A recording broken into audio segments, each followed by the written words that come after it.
Bonjour, my name is Jacques Cartier. I was born on December 31st, 1491 in St. Malo, France. When I was a child, I would hear stories about Christopher Columbus, Vasco da Gama, and the exploits of the Spanish conquistadors. Later on, when I was 29 years old, I married Mary d'Escranches, which improved my social status. Then in 1534, the King of France wanted to send an expedition to search for the Northwest Passage to Asia. I was chosen to lead the expedition. We set sail on April 10th and arrived at Cape Bonavista on the eastern coast of Newfoundland on May 10th. The expedition then sailed northwest to the Bay of Cassels, where bad weather forced us to pause the expedition for 2 weeks. On June 9th, I discovered a strait of water that ran south from the Bay of Cassels. I named it the Strait of Belle Isle. The king was so pleased with the first expedition that he authorized me to lead a second expedition, even larger than the first. On May 19, 1535, the second expedition sailed. Reaching the St. Lawrence River, I sailed upriver and reached the Iroquois capital of Stadacona. Then I took my smallest ship and continued on to Hochelaga, arriving on October 2nd.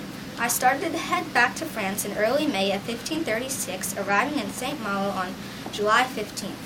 In 1541, I traveled to Canada and built a fort near Stadacona called the Charlesbourg Royal. The Iroquois people did not welcome us and attacked the fort. That attack forced us to leave and return to France in 1542.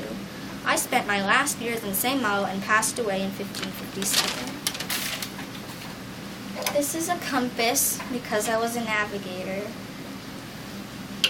And this is the journal that I kept during my 3 voyages.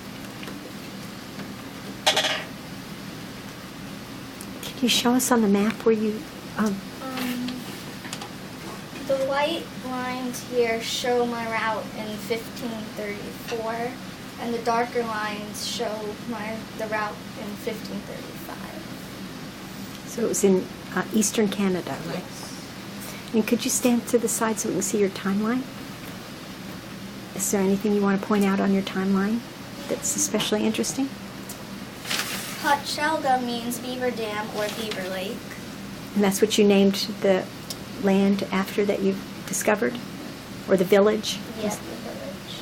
Okay. Anything else? Thank you.